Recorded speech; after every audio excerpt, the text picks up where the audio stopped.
Oh, hello there. Welcome to the Food and Movies Podcast. I am your host, Paul. That is my friend Jeremy. I'm a film buff.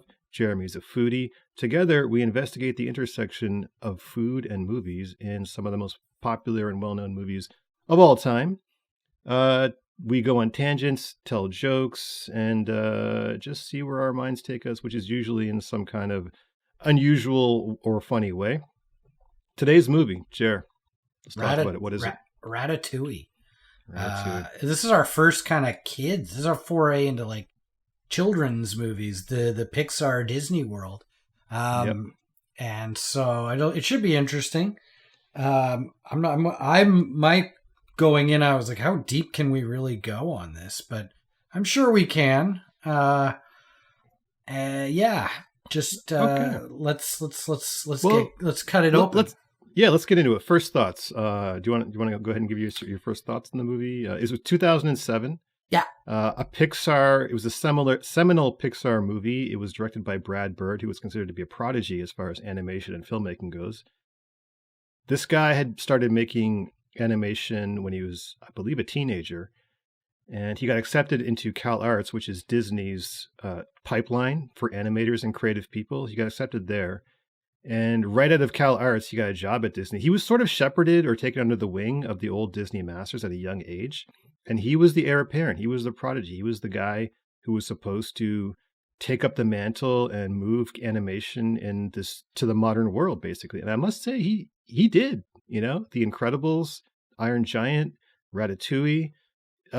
He was in The Simpsons for a bit. I think he was in The Critic for a bit, television show. Love The Critic. Yeah. John Lovitz. Very funny. Also handpicked by Tom Cruise to direct one of the Mission Impossible movies. I believe it was Ghost Protocol. Okay. So, yeah, there you go. Brad Bird. The Mission Impossible movies, the post, like there were two phases of Mission Impossible. There was like 1, 2, 3, and then there was anything after 3. Or 1 and 2, and then anything after 2. No, but this guy is no lightweight. Like he clearly has a lot of storytelling under his belt. And this movie to me was, I don't hate animated movies. I don't hate kids movies. I just like when they come into theaters, if it's between that and something else, I'm always going to opt for something else. Cause 1, I don't have kids, and 2, I just, but then whenever I watch them at home, like my wife will be like, hey, let's watch Frozen or let's watch this. And I'll be like, all right. After a while, I'm just like, I liked that. I had fun with that, and I'll be singing and whatever. This one didn't have much singing, but or any singing, but didn't hate it. Pixar clearly does a great job with these movies. Tells a good story. There's always a good moral. There's always some learning. But do you find that a movie like this goes very deep? Like there's a lot of depth to the story? That was my fear going in. Oh, buddy. Okay, here we go. I have some thoughts about this film and the layers and the possible allegories that have arisen, and now that I've watched it as an adult. I got some theories. I got some depth to this that we can get into. Interesting. You know what? Let's just get into it, because I want to fire off immediately. All right, let's do it. My entire thesis of this film. So for those watching or listening at home, we have just done the introduction, and now we're going to go through all of the instances of food. Most, because there's quite a few in this one, so we can't get to all of them, but we'll get to the most significant ones. But we go through every instance and analyze it based on character, story, and whatever we're thinking at the time that the food means. So we overthink it, and that's the podcast. So right off the bat, in the opening montage of Pixar. By the way, Pixar, great opening montages, phenomenal. Yeah, always. Yeah, sets you up beautifully. Yeah, but there is an immediate conflict set up between two schools of thought. One from Gusto, I believe his name is Gusto. Let me just double check that. The fat chef Gusto, who is dead but is alive in some kind of like Star Wars Force ghost type image to deliver his message to other people. But his message is anyone can cook. Yeah. His alter ego by the name. The guy's name is Ego. His message is, I don't think anyone can do it. He feels that cooking is for the privileged. So there is an immediate.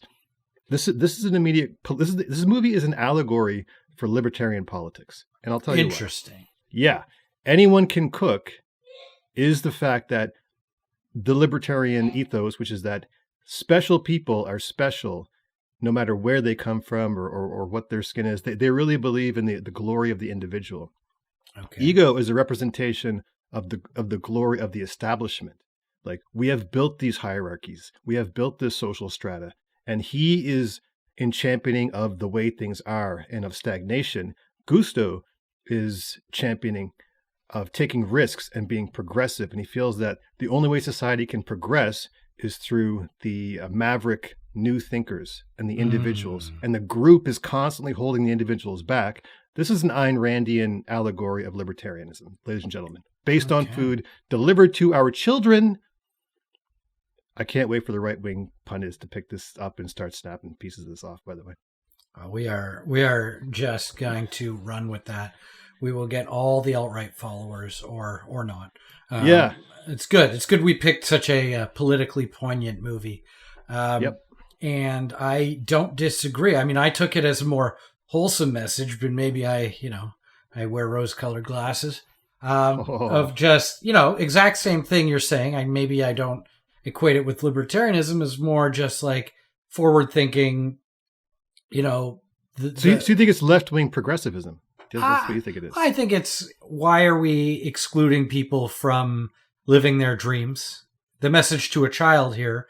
And maybe that, these movies have layers like onions, especially these kids' animated movies. They always have layers where you peel back and there's like a dick joke, and then you're like, oh, I wouldn't have got that if I was 5. You know what I mean? So, maybe for the adult in us, it's a libertarian analogy. But maybe for the kid in us, it's you can do whatever you want, no matter who you are, as long as you try really hard and don't give up and all that fun stuff. So I think on 2 different levels it plays, I guess. I guess we could say that. Okay. So moving right along, minute 221. We introduced to our hero, Remy, and his brother, Emile. They're both rats. Yeah. And there's this whole divide between rats and human beings. Like, rats are seen as below humans, which I think is a metaphor for social strata and the proletariat being separated from the elites. So I think the humans represent the elites. The rats represent the lower classes, the working classes, who, no matter what they do, will always be rejected to the elites, who will seek to prop up their own position and feel threatened by newer thinking. Anyway, 221, Remy's brother, Emile, pops up in the trash, bursts through the middle of a discarded pastry, which is a Napoleona. Yeah. Which is called a Napoleona. Yeah, which is sorry, go ahead. It's a little layered dessert, I believe. Yes, and Remy is able, through his gift, his natural his natural human potential, he has this gift where he's able to smell things and know exactly what they are. He's able to smell and identify all the scents and ingredients in the pastry, while his brother is an idiot who's just eating garbage mindlessly. So we established early that Remy is a special person among these non-special people, and he has this ambition to rise out of his place in society. Right. He has this skill of being able to smell, which is equated with, a lot of chefs have what's called a good palate. They can smell or taste things and put together meals, etc., etc. However, his group, if we're going with your theme here of the proletariat working class versus the elites, his group doesn't see that in him, and they use his skill for a very utilitarian, survival-based purpose of smelling out poison within the garbage they're all eating. And so they don't want to rise above their station. They just want to be able to live properly within their station and protect themselves from the elites. Exactly. And Remy's father, has a lot of ambition, and his father is there. He tamps down his ambition and is constantly reminding him, we're rats. We don't do that. We do this. And so that is definitely illustrating what you said. When Remy displays his talent, his father uses it at the very lowest possible level, which is just smell out poison, son. We don't want you creating something. Yeah. Very unimaginative, very, very utilitarian. Yeah. Okay, minute 5. Remy has gone scavenging, and he has a wonderful mushroom, a fresh mushroom that he's very proud of. His brother has a sack full of stuff, but unintentionally, his brother finds a cheese, which is described as a pomme de chèvre, de pain, which is the cheese. Yeah. Remy is extremely excited about it. And his first thought, again, his brother is just like, food is food. Let's just eat whatever. Remy's like, no. I have a mushroom. You have that very good cheese. We're going to do something with this. We're going to make something. We're going to do something that rats don't always do. And so he feels a compulsion to cook, something inside of him. And he decides to smoke the mushroom over a chimney. The mushroom gets struck by lightning. It turns into like a popcorn-style mushroom. He decides at minute 7 that they need to go into the kitchen and complete their mission of making a wonderful meal by stealing saffron and mushrooms, and they risk it. Yeah. So, yeah, very French ingredients. Mushrooms you'll find in a lot of different French, especially French peasant food has a lot of mushrooms in it, because they will use anything they can find to make a great dish. Pomme de chèvre, being the cheese, once again a very French cheese, has a kind of a tart, nutty taste to it. Good cheese.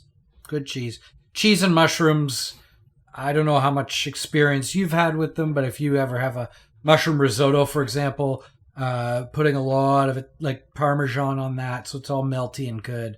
Always a good time. Cheese and mushrooms go together very well. Mushrooms tend to absorb a lot of flavor of other things. Cheese can be very oily. That oil will get in with the mushroom and taste fantastic. So definitely a good combination. And then he went to get sage, I believe, from the kitchen. He needed saffron. Saffron. He needed saffron, yeah. Which also, I think, whoever wrote this clearly knows something about food, because that would be a very nice combination. Really? Saffron and mushroom? I love saffron. Saffron's good in a lot of stuff. I figured saffron was more of an Eastern flavor, but it adds a different kind of flavor to anything, right? It does, yes. Definitely, you can see it a lot in...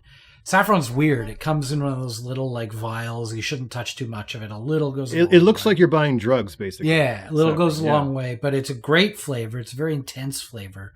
And with a bunch of, anytime you're adding different new flavors to things, you could take it in a whole new direction. So saffron felt like, to me, it was a very interesting combination. A very kind of big French cheese, mushrooms, which are kind of neutral, and then the saffron. I'm wondering where he would get some sort of acid in there. Would be nice to kind of cut through that. But that's up to them. Yeah, I like all those ingredients. They simple ingredients, peasant ingredients, but done well. Oof. Yeah, I mean the cheese not so much, but in France, cheese is like ubiquitous. You eat it anywhere. Right. At minute 9, the forest ghost of Gusteau is explaining on TV that you must be he's basically talking to Remy. He says, you must be imaginative, strong-hearted. You must try things that may not work, and you must not let anyone define your limits because of where you come from. Your only limit is your soul. What I say is true. Anyone can cook, but only the fearless can be great. This man is a libertarian propagandist. Jeremy. For sure, yeah. Obviously, right? Yeah. Well, it reminds me of, you remember Jan Can Cook? Yeah. Yeah, if Jan can cook, so can you. You know what I mean? Like that, he's got that. Maybe Jan was a libertarian kind of pundit. I don't know. You talk about a mnemonic that is stuck around. I still remember that little phrase, that little saying. Yeah, he had all those like racist aprons. Yep. Yeah, it was great. God bless that man. But yeah, no, definitely about that statement. I mean, I'm loving this theory you're going with, so let's stick with that. But also a nice message for the kids. If you really want to do something, go ahead and do it. I'm assuming this movie came out right around the start of the rise of this. You know how when Mad Men was around, everyone wanted to be in advertising, thought advertising was cool. That kind of petered out. And then this movie came around and a bunch of kids went into culinary school. This was 2007, so I think you're right. Food culture was really picking up with the internet at this point. Yeah, and so a bunch of people wanted to be chefs and then realized, oh, wow, that's a lot of work. Like to be a chef in a restaurant, you've got to basically just, I mean, depending on what level restaurant you want to work at, it from what I've heard, I don't know, I've never been a chef. It's a grind. Like it's not, you're working nights. It's not as glamorous as you think it is. Movies and TV tend to glamorize it, but it's a slog. So keep that in mind. But like this movie did not play out they did it a little bit with, and we'll get there, but they didn't play out how hard a job being a chef actually is, and so it's this movie's for kids. Yeah. So, or is it? Or is it for libertarian kids? Possibly. Minute 15, Remy finds a baguette and is about to eat it, but Gusteau's ghost appears and stops him from stealing the bread. He makes it very clear you shouldn't steal. So there is a very clear sign, and this is what rats do. They take. I feel like that's a metaphor for the so-called welfare queens who are takers of society. These rats take. They're not making anything, And so this ghost of Gusteau is saying, no, you shouldn't steal. And this is a recurring thing with them. You shouldn't take things. But is there something to be said about the fact that they're willing to take the scraps off the table of the elite? Like they're happy except for Remy. The rest of them are happy basically eating garbage. They want the scraps. He wants the main course. Mm-hmm. Does that play in at all? Basically, I feel like the rats, they're meant to eat scraps. But if they try to rise above their level by taking something that doesn't belong to them, this is a class warfare kind of metaphor. Take your scraps. Be happy with your scraps. Don't come over here and steal our stuff, a.k.a. don't take our taxes. Okay? Mm-hmm. You use your scrap. That's what you deserve. Is this film a metaphor for the French Revolution? Through food. Yeah, a lot of that possible. I personally think, my personal feeling is that Brad Bird is a closet libertarian type dude. Because if you watch this movie, the Land of Tomorrow, I think it's called, or Tomorrowland or something. Yeah. It's literally about that. It's literally about how there are special individuals and that society keeps holding them back. But there's this other magical land called Tomorrowland where people can invent their own world based on their own personal potential, human potential. So that's where I kind of got this whole theme with Ratatouille. I started seeing little correlations. But listen, if I'm wrong, no, you check me. I'm here for it. I'm totally here for it. I love. To me, this was just a great movie about food. But now we're getting into it. Now we're digging deep. Oh, there's definitely way more than food here, bro. This has got everything involved in it. It's got class warfare. Yeah, there you go. I'm learning. I'm learning here. I'm learning here, baby. Let's keep going. I love it. Okay, so minute 17, Remy's compulsion, his great nose, leads him to find this restaurant, which was Gusteau's restaurant. And the dinner is in full swing. We're going full-on dinner rush, and it's the introduction of Linguini and the boss Skinner. Yeah. Yeah. Skinner's a dick. Yep. But he's a capitalist, for sure. Well, here's the thing. I think Skinner is one of those dudes who has gotten lazy and complacent, but he has, through the force of the bureaucracy of society, he's not been able to be usurped from his position, because even though he's terrible at it and he shows no innovation, I think that he represents kind of the tyranny of the group, protecting the group instead of raising individuals who deserve it more than these old school people who are just clinging to their own power. Then we get into Remy follows his nose to the restaurant, and he's seeing a dinner rush for the first time. Is there anything you want to say about the environment, his first reaction to the environment of the kitchen staff? Right. So he goes through, and now they're in Paris, right? Right. Or he realizes he's in Paris. Because I suspect he's kind of been in Paris the whole time, or at least around Paris. Paris, I think we can't not bring this up. If you like food, there are some cities in the world that are just a cut above the others, and Paris is probably at the top of that list. With even the food you get on the streets, or the food you get in the restaurants, even the tourist spots, like the places where you wouldn't go if you were local, they're still good. Like they're just the way they do things, it's all still good. So Paris, I go there now. I don't even go there to see the sights. I only go there to literally eat. I just eat food. Yeah, that's what it's like, a food tourism place for me, and that's it. So do you have a name for that kind of a trip, like a food trip? Do you have a specific name for it? Just a trip for me. Just a trip. Yeah. I usually now I'm more interested in going to good restaurants. Like I'll have my restaurants picked out and booked months in advance before I go on any trip. Because it's just like, that's important to me. I'd rather see that than, the Eiffel Tower. I've seen the Eiffel Tower. I've never been up it because I just don't wait in lines. I hate that. Have you performed an Eiffel Tower before? No. Okay. It requires too many people. I'm a one-on-one kind of guy. Fair. So yeah, never performed, but definitely seen the Eiffel Tower. I've never seen an Eiffel Tower being performed in front of me either. So a lot of good Eiffel Tower information about me right there.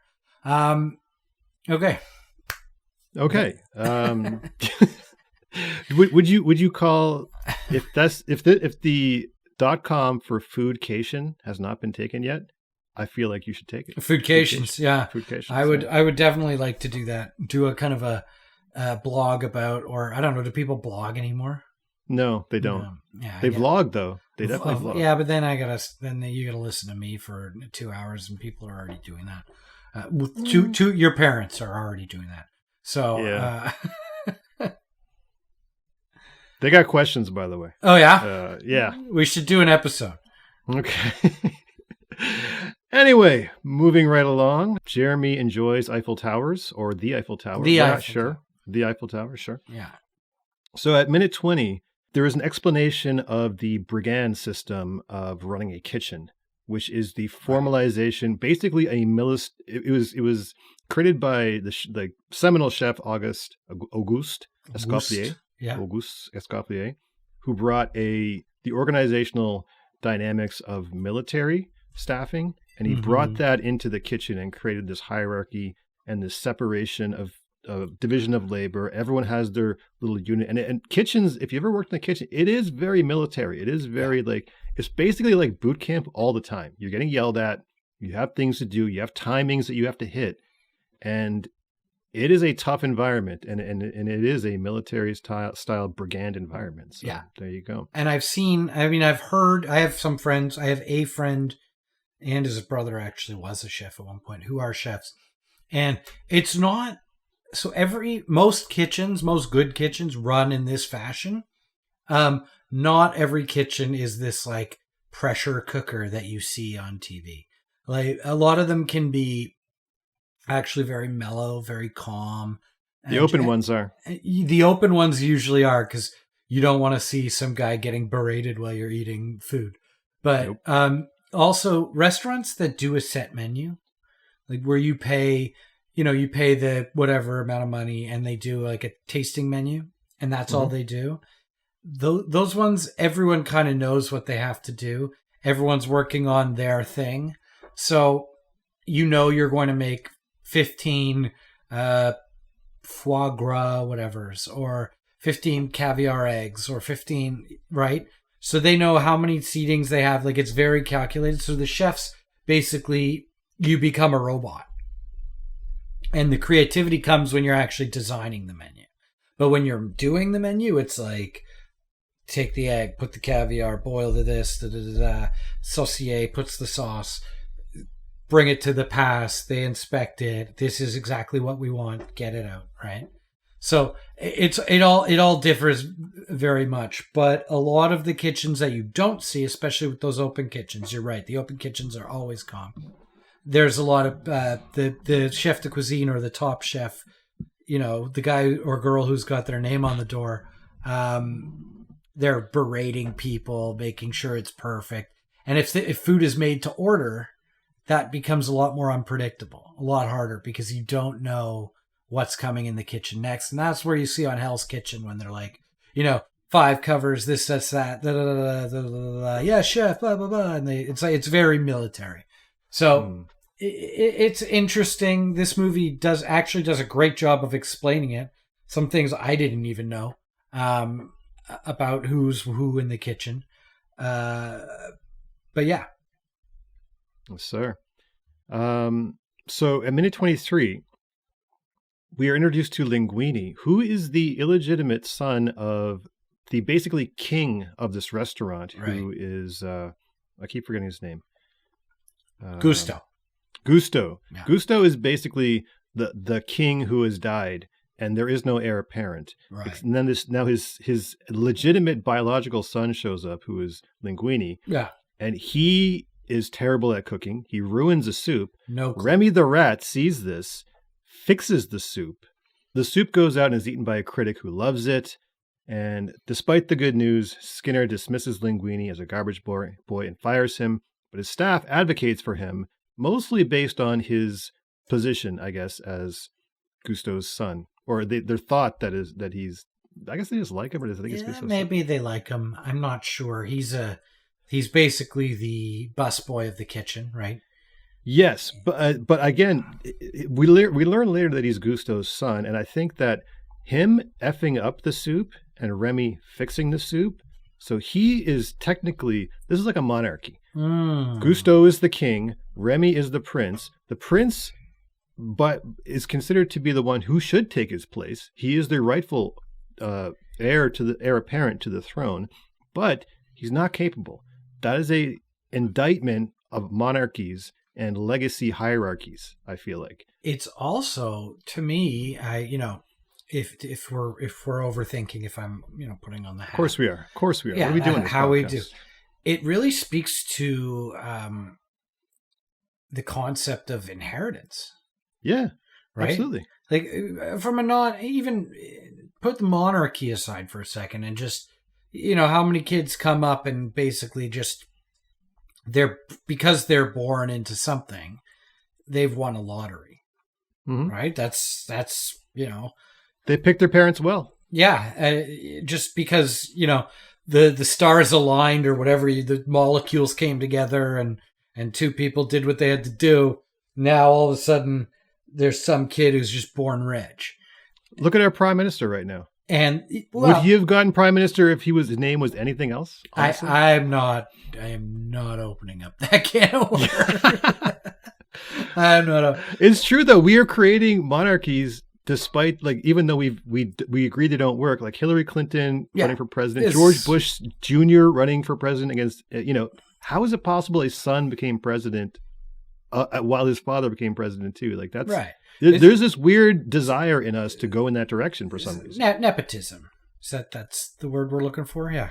But there is a sentiment among the population where it's like a very tribal thing which is in us, which we see the chief and we just assume the chief's son should be be as good as the... Yeah. Fair enough.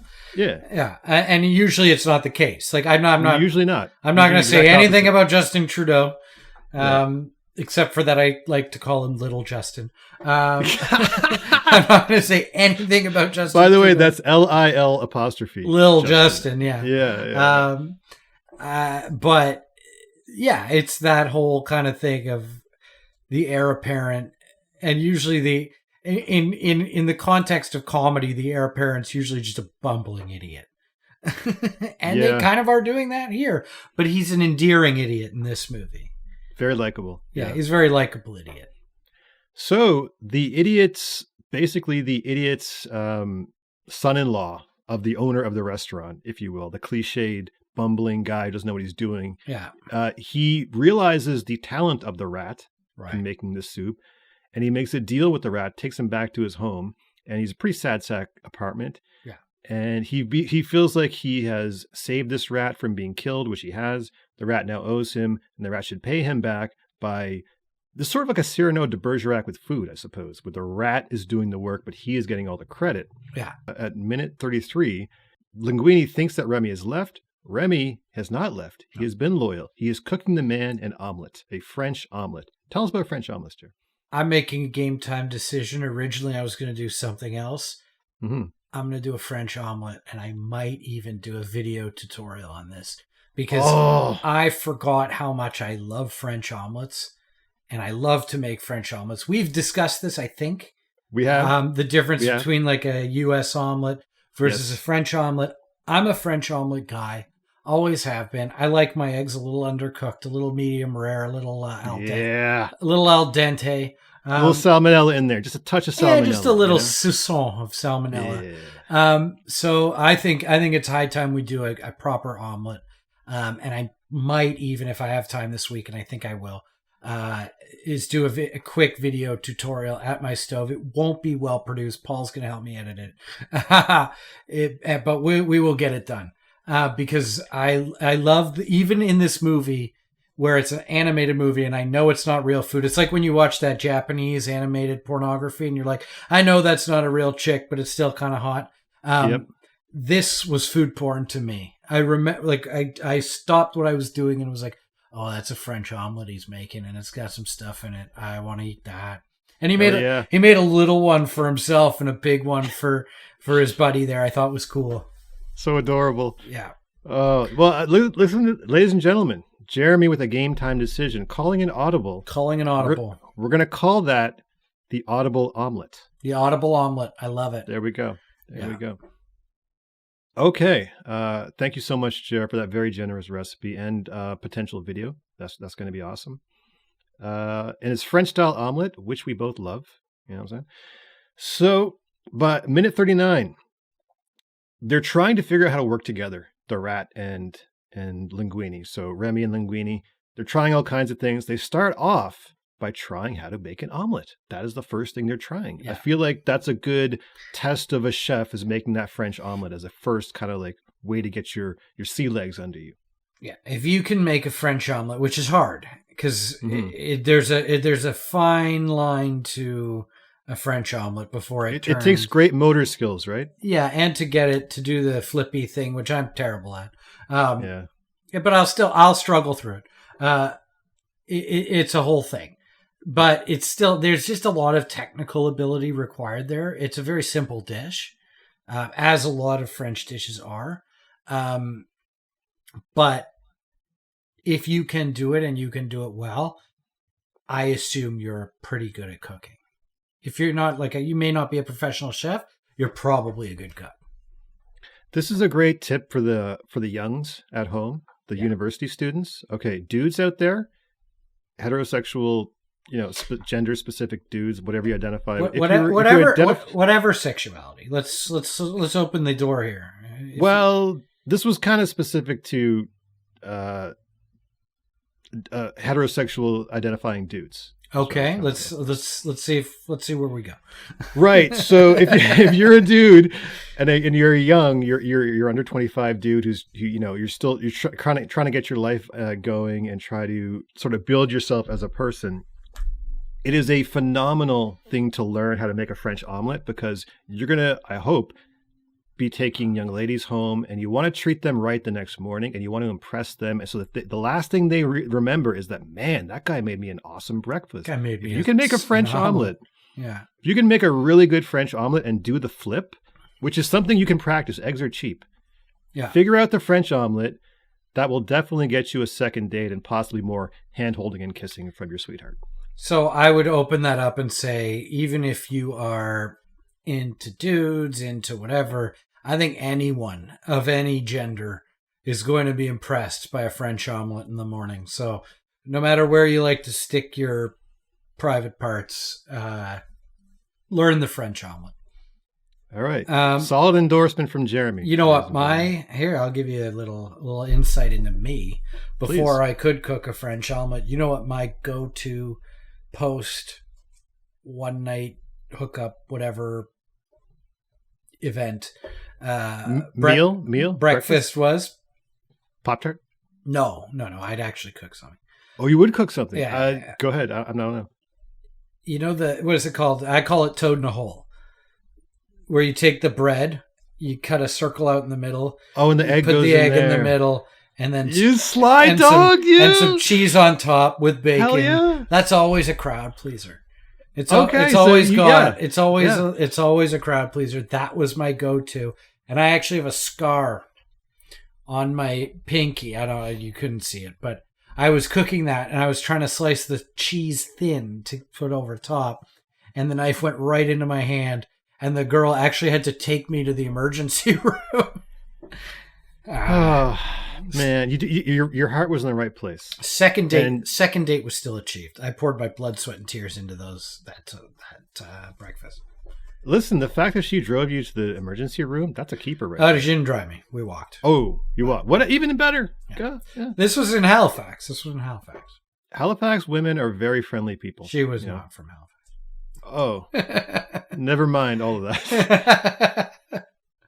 But all right, let's keep going. Moving along.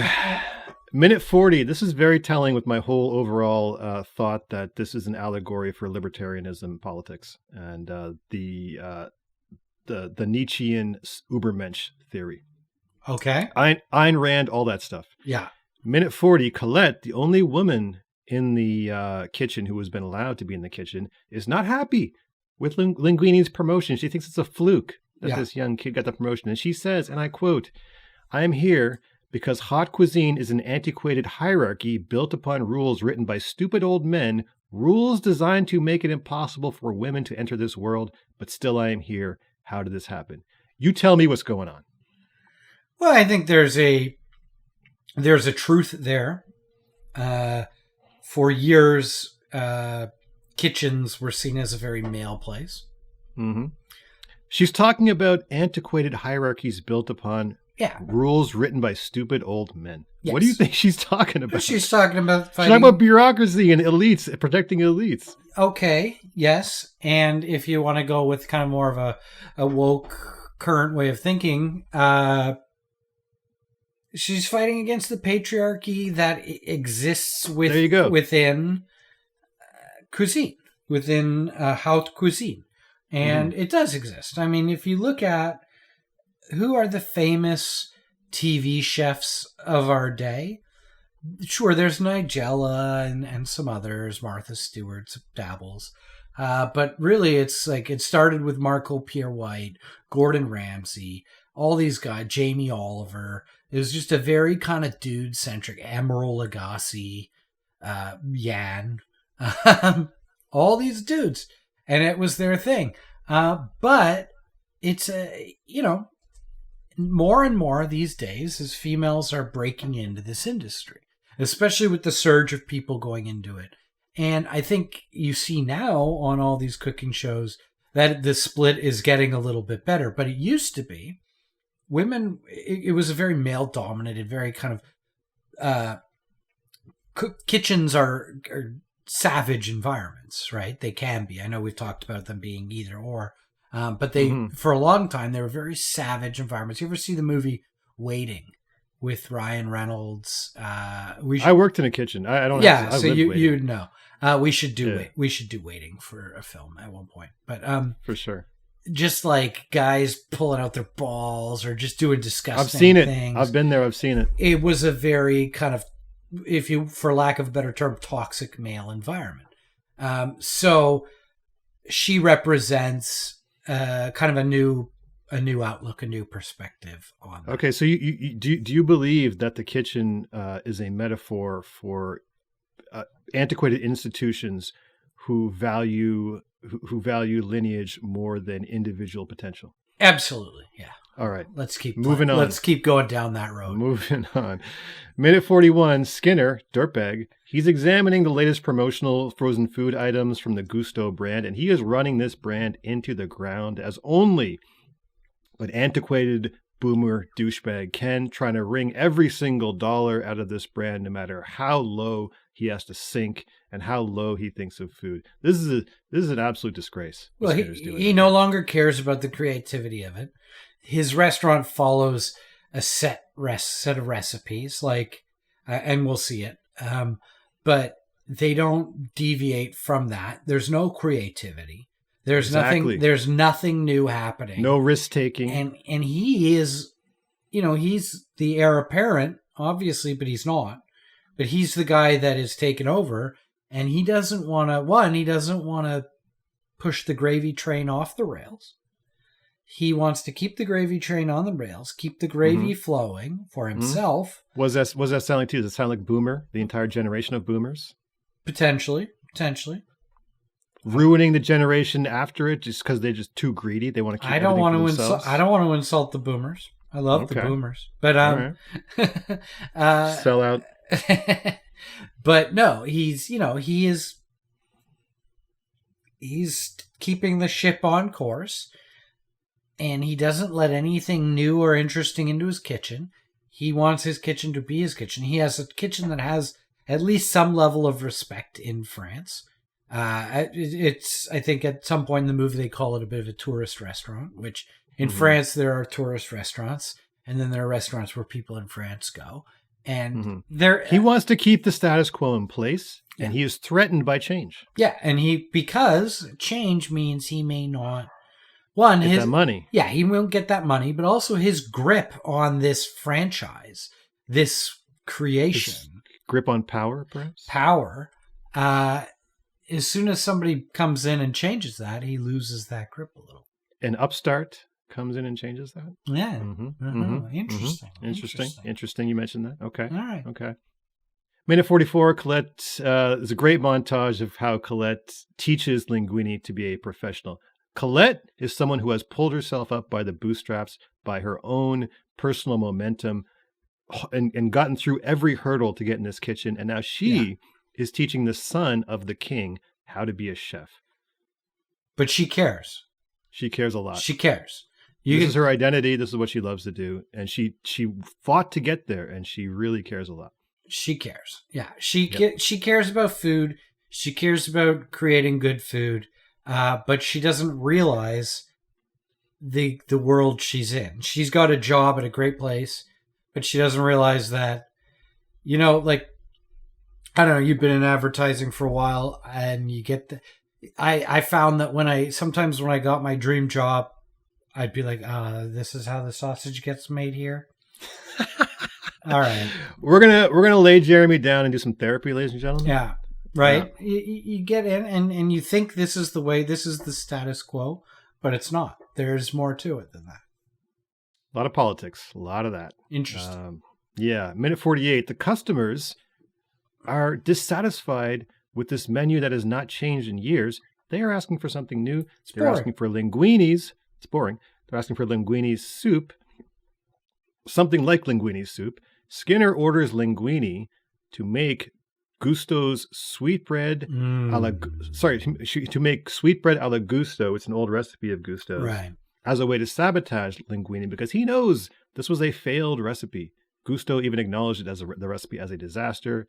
This, ladies and gentlemen, is how the elites keep the working classes down. Which is funny. Sabotage them. Because sweetbreads is a very working class dish.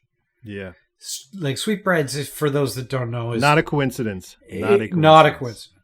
It's tripe. It's stomach and it's guts.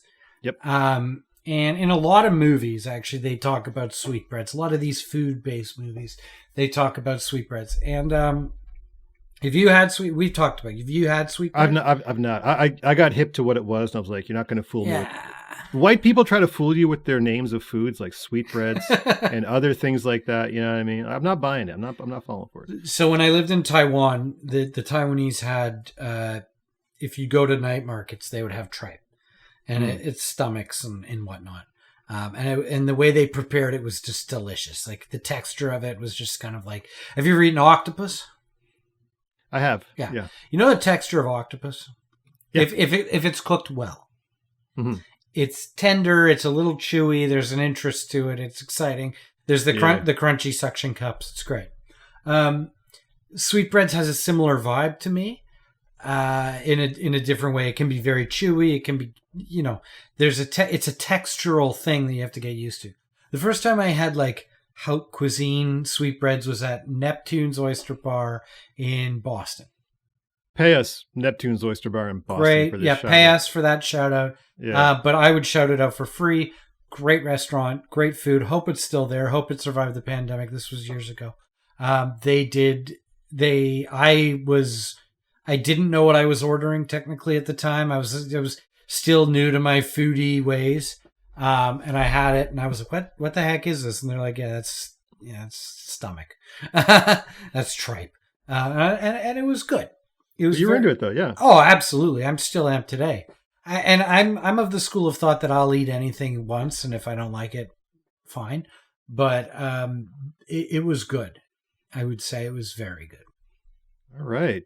Jer had a great sweetbread. This Gusto recipe, not a great sweetbread. No. It is a device designed to sabotage linguini from climbing the ranks.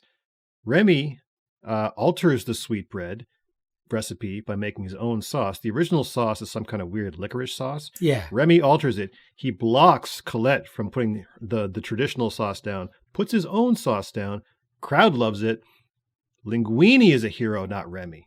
Right. Linguini is the hero, not Colette. Right. The heir apparent to the throne has now taken the glory from those who are more deserving of it. Well, this is the elite profiting off the proletariat. Yep. Right. Of the creativity and the hard work of other people. The proletariat. Very interesting. Absolutely. Very interesting. Absolutely. You know. Yes. Minute 53, Remy celebrates his victory by in a very satisfying shot, leaning back, eating grapes and a baguette and 2 kinds of cheese. His brother appears. Remy decides to break Gusteau's rule and steal some food for his brother. He gives him a soft cheese with a strawberry, and there's a great illustration and animation of visually what this kind of does flavor-wise, putting these 2 contrasting flavors together. Yeah. Talk about that a little bit, the contrast and how that... Was there a food awakening for you similar to this, where you put 2 things together, or some kind of situation where the light went on, where like, oh, I like great food? I don't know if I could pinpoint a specific moment in my life, but combinations, especially with cheese. Cheese is one of those things that, like... When was the first time you paired cheese with like some kind of fruit? Were you in your 20s? University? When was it? Probably was in my 20s. Probably was in my late 20s. Probably was not in university. I will say this. I only did it after I saw this movie. Really? Yeah. Interesting. Yeah. Cheese and fruit go together very well. Cheese and preserves, like cheese and jam. So if you're tip to all you, whoever. The youngs out there. The youngins or the oldins or whoever. If you're ever putting together a charcuterie board, if you're one of those, you want to do a nice charcuterie board, don't forget to put some sort of preserve, like jam, marmalade, something that has kind of a sweeter, tart texture to it, because the cheese is very fatty, the meat is very salty. You need that third kind of complement. Mustard can be acidic and bitter and weird and fun, and then there's a richness to that. But with the sweetness of the preserve and even some fruit, figs, dried apricots, stuff like that, that can really play off the salty, big kind of rich flavors of the cheese and the meats. Also, don't forget honey. You need that extreme sweet. Helps too. Yes, sir. So fruit, grapes and cheese are great. Wine and cheese are great. And if you are doing a charcuterie and drinking wine, you can then cut the acid right out because you got the acid in the wine. But yeah, it's just fruit and cheese go so well together. And even when you're a kid, whoever, if you're ever putting together a charcuterie board, if you're one of those, you want to do a nice charcuterie board, don't forget to put some sort of preserve, like jam, marmalade, something that has kind of a sweeter, tart texture to it, because the cheese is very fatty, the meat is very salty. You need that third kind of complement. Mustard can be acidic and bitter and weird and fun, and then there's a richness to that. But with the sweetness of the preserve and even some fruit, figs, dried apricots, stuff like that, that can really play off the salty, big kind of rich flavors of the cheese and the meats. Also, don't forget honey. You need that extreme sweet. Helps too. Yes, sir. So fruit, grapes and cheese are great. Wine and cheese are great. And if you are doing a charcuterie and drinking wine, you can then cut the acid right out because you got the acid in the wine. But yeah, it's just fruit and cheese go so well together. And even when you're a kid... Overall is he wants to create a government for makers, not takers. That was his catchphrase. Ah. See? You see what I'm saying? All right. Yeah. So we are going pretty far right with this. I like it. Yes, sir. Right. Yes, sir. So 103, Remy is asleep because he had a rough night. Sorry, Linguini is asleep because he had a rough night. He was drinking wine with his boss, right? Yes, he was. And that we should cut to that for a second because they mentioned the wine that he was drinking, Chateau Latour, which is a famous producer in France. There are various vineyards that they get from. Producers in France are maybe not the same as producers here. They don't own their vineyard. They tend to pull from other vineyards. So depending on which wine from Chateau Latour he was drinking, he put a year on it, which was like they were giving these 78s and ridiculous years that most people don't have and were probably insanely expensive at the time. Just an interesting note. They were just trying to connote that Latour is a very well-known producer. And so they were trying to connote this was a very good wine. He was plying him with great wine. If you're going to be plied with something, great wine is a great thing to be plied with. Sure, if you want to spend hundreds of dollars to get it. No.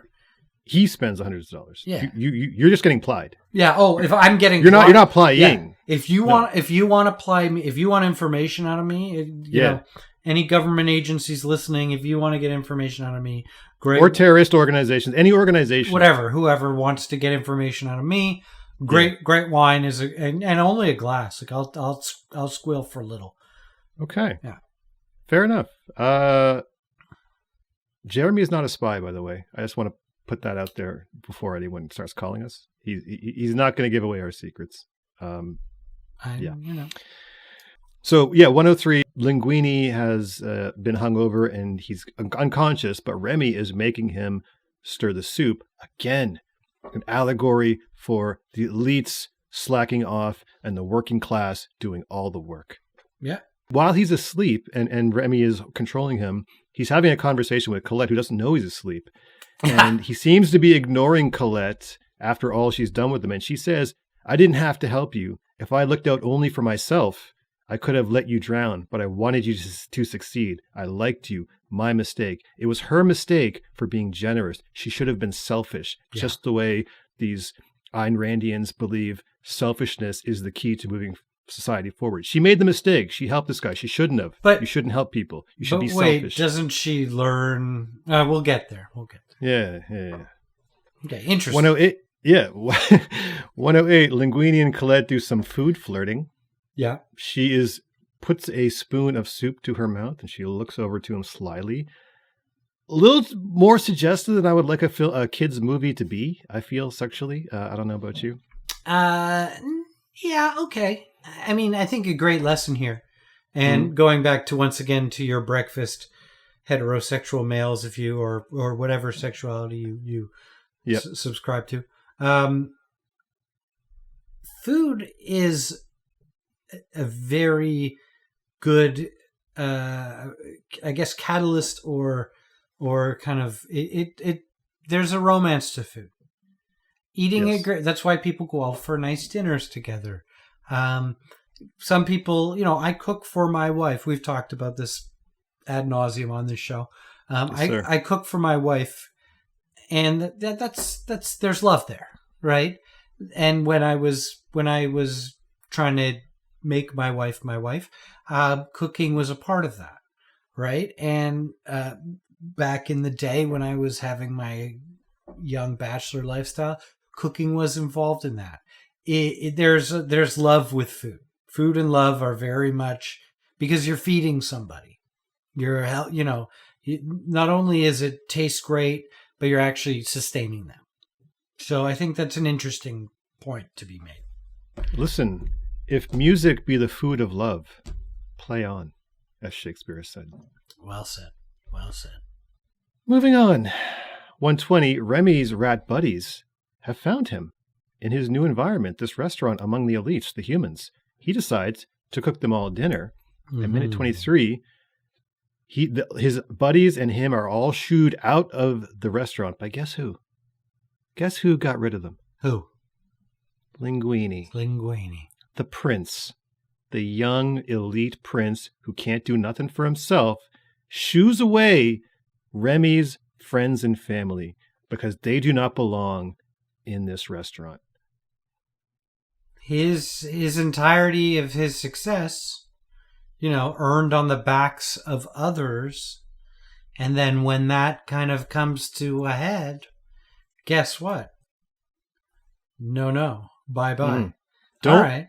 Don't get above your station. You're allowed here as long as you're working for me. Mm-hmm. Other than that, don't show your face here, especially not with your friends. Interesting. Okay. Which I would say is also kind of how he was treated before they found out he could cook. Absolutely. Yeah. Like, listen, black person, we love you dribbling a basketball.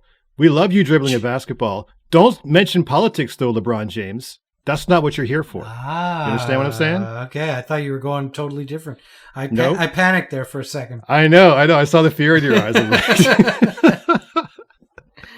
Yeah. Listen, Willie Mays, or listen, Muhammad Ali. Get in the ring and fight for our entertainment. We don't want to hear your views on Vietnam or race politics in this country. That's not what you're here for, sir, son. Dance. Get in there and punch somebody. Yeah. Yeah. Interesting. Mm-hmm. A big political statement you're making here. I like it. Absolutely. Absolutely. I'm going to blow the lid off this Ratatouille situation. All right. Which I feel like I'm doing so far. Yeah. Oh, yeah. You're kicking it up a notch.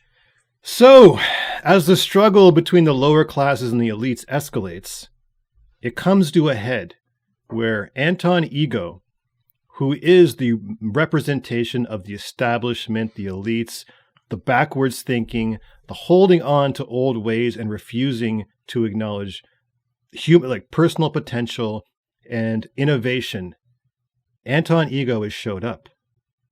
Our prior hero, the libertarian hero who was Auguste, who raised himself up by his bootstraps, his idiot son, who was an actual representation of the establishment, not of the working class, he is now charged with preparing something that will make this man Ego accept the ideological difference of Gusto's, I guess, cooking as a metaphor for championing individual rights. He says, give me a vision or something. That's right. He wants his mind to be changed, I guess. The establishment is saying, you think you can do better than what we've done? Yeah. Go ahead and try it. Okay.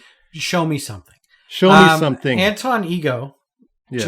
This bugged me for the first 30 minutes of this movie because his voice is so familiar to me.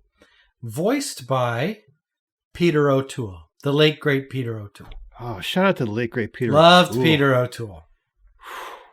Badass. Great actor. Dude was in everything. Man, he was around in the swinging 60s in London. Oh, yeah. He was in Caligula. With those blue eyes, man? Yeah. Are you kidding me? Yeah. Even as an old man, he was beautiful. He was. Yeah. He was. God bless that man. Lawrence of Arabia. Shout out to Lawrence of Arabia. Yeah. Back when people who were not of a certain race could play a certain race. Not saying anything. It was encouraged back then. Not saying anything. Nothing to be said politically. But hey, Last Samurai starring Tom Cruise. It happened. Oh boy, that was a movie. Mm-hmm. We should do that movie. I don't know if there was food in it, but we should do that movie. Hey, The Mexican starring Brad Pitt. That happened too. All right, let's just look at this. So, building to this moment where the two ideologies finally converge. Yeah. The established elite is throwing down the gauntlet to the working class who have this hidden individual potential, which is being stifled by the established bureaucracy that maintains the status quo of the group. They decide, you know what we're going to do? We're going to serve them ratatouille, which is a peasant dish, shunned upon by the elites as something that peasants eat. And what do? They create something new by taking a chance and innovating because they have to, because the elites won't innovate. The establishment won't do that because they're established. They're happy. Yeah. It takes someone from the lower classes with a grand vision and human potential to take this symbolic dish of ratatouille, which is made for peasants, and elevate it and throw it into the face of the elites to say, this is what we can do. How dare you look down upon us? Well, Ego even said it himself earlier in the film. He said when he was asked to go re-review, He said, I already condemned them. I already condemned them to the gutters. Why would I go back? Right. Right. Absolutely. Interesting. I like where this is going. And in a triumph of libertarianism, of personal responsibility, Remy's dish wins him over. And then the group is and as he has this great victory, it's revealed, like Cyrano de Bergerac is a midget, all that stuff. It's revealed that this genius little person, please. Sorry about that, little person midget. It is revealed that the genius, the visionary that was behind this great meal, this resurrection of this restaurant, which had been in shambles because it was been led by a bureaucrat who was lazy and fat and not innovative. Mm-hmm. The person in charge of this was a rat, someone from the lower classes. Yeah. And they are initially shunned by the kitchen staff. Yeah. Initially stunned by ego, he loses his position in society. He is taken down as an... Sorry to cut in, but please, they had to literally take the food inspector, the police, the the arm of the elite, and disable them, disarm them, tie him up, throw him in the fridge with the other chef, in order to keep their dream alive. Their revolution. They had a revolution. Alive. Yes. Viva la working revolution. Class revolution. Yeah. In this restaurant. Interesting. So, and with any revolution, the people in power are going to suffer. So Skinner, gone. He's gone. Ego, who actually supports them, he's punished for his support. He loses his position as food critic, but they do give like a Disney-esque ending for him where he ends up okay. He invests in some of his money and whatnot, but he does suffer. He's taken down from his position in society. The group pulls him down and punishes him. His mind is changed, though. It is changed. He's the usurper in some way. You know what I mean? He's the traitor. He gave the proletariat, the working class, he gave them the voice. Absolutely. Interesting. Absolutely. Yeah. And so that, my friends, is how Ratatouille is an allegory for libertarian politics and personal responsibility via rats cooking in a kitchen in France. Bold. I'm converted. I was skeptical. I'm not gonna lie. I was skeptical, but you really brought me there. Thank you. Well played. Okay. Well, with that said, we look forward to your comments. Yeah, a lot of controversial stuff was said. Blame Paul. Oh my God. I await your call, Tucker Carlson, to be on your freaking show. Bring us on. Because I've got some skeletons in my closets. Let's do awards. Let's do awards. All right, Cher. First things first. Best use of food in the movie. Your thoughts? I mean, it's called Reddit. Like, should we just go with the obvious? Like, I'll let you tell me. I kind of have to go with the. I mean, we glossed over it real quick here, but the Ratatouille scene where Ego is instantly brought back to his childhood, and it has to be that, right? It has to. And remembers what life was like before he was the voice, the megaphone for the elites. Before he sold himself out and conformed to the group, exactly, and lost his soul. When creativity and food meant something to him, exactly, right? Oh, powerful. When actually being a part of something, a peasant dish was the dish that brought him there, that kind of shook him out of this elite way of thinking. Yeah, absolutely. This is the Rosebud sled of this movie. I feel bold. like. Yeah. All right. All right. I hear you. I'm with you. Well, since it's too obvious, we should do a second place. I think. We think a second place would be for me. Second place for me was I gotta go with that tripe. Oh, sweetbreads. Sweetbreads. Yeah, that was a nice move of taking something that was, if you think of sweetbreads, it's the stomach, intestines, tripe of whatever, the veal. I think in this case they said veal. And that is peasant food because all the great cuts of a cow go to your steaks and your et cetera, they go to the upper class. They're the ones that are served. Sweetbreads usually are what's given to the kitchen workers. Right? So yeah, definitely talking about your, down the class imbalance theme here. Yeah, for sure.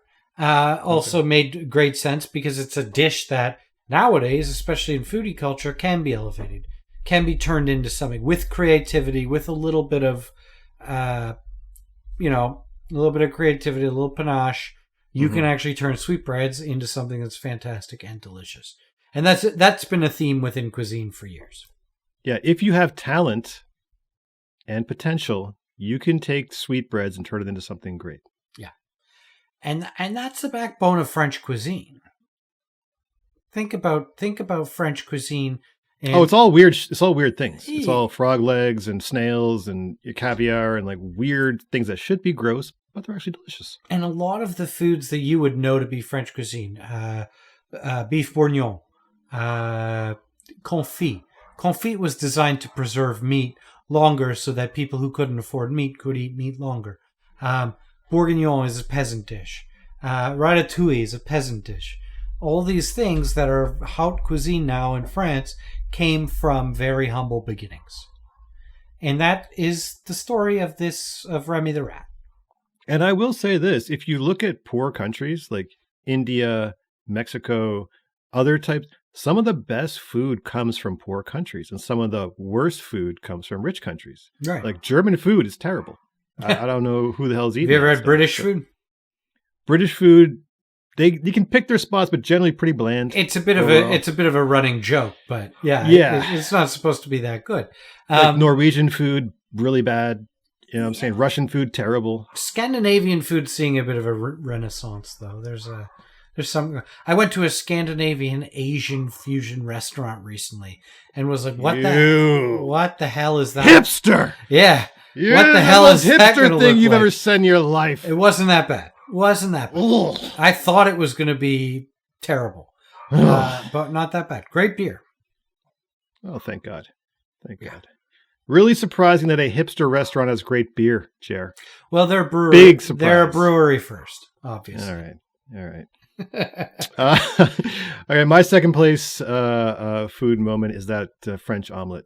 Just love that. Just great. The tiny one. Oh, phenomenal. Yeah. Love that. So adorable. So adorable. All right. Next award is who in this movie would you like to have dinner with? What's her name? The Sue. Colette. I want to too, but we can't both have her. Damn it. We can share. No, we can't. You saw her first. Eiffel Tower. Oh, Jesus. You better not look me in the eye, you fuck. You went there first, man. You went there first. You opened up Pandora's box. I'm just playing it. I'm just playing in whatever came out. Now I know what it's like to have a moment ruined. You know what I mean? I can't eat that omelet now. I just think about Eiffel Towers. She didn't make the omelet. No, she didn't. All right.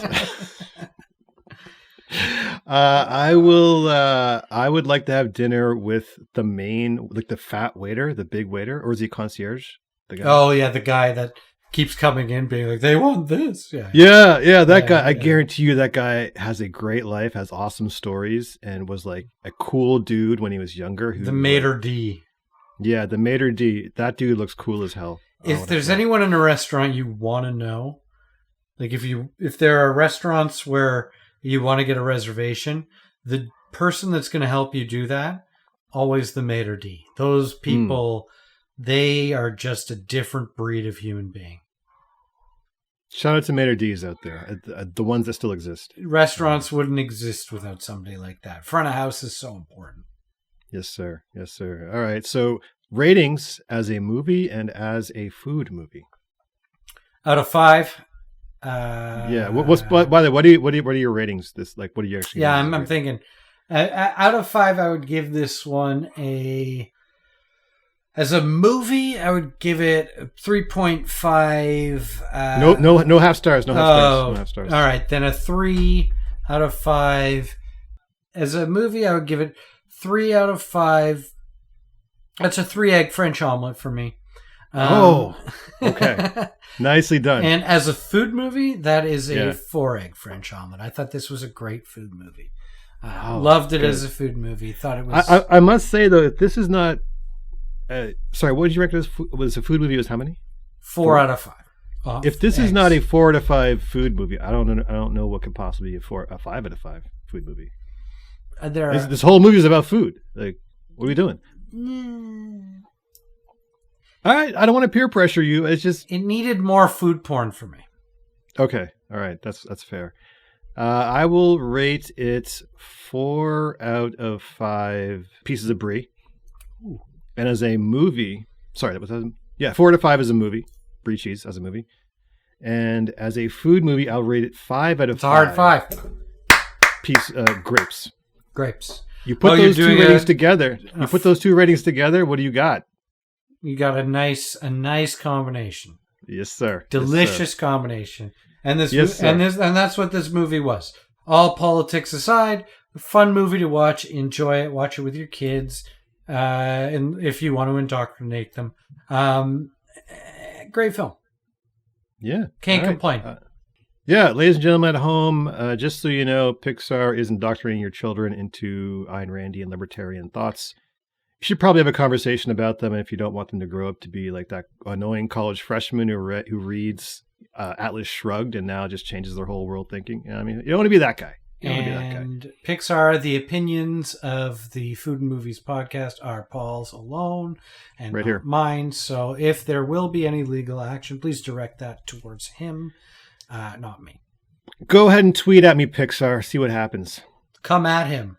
That's right. Not me. This has been the Food and Movies podcast. We just did Ratatouille. Well, have a good day, everyone.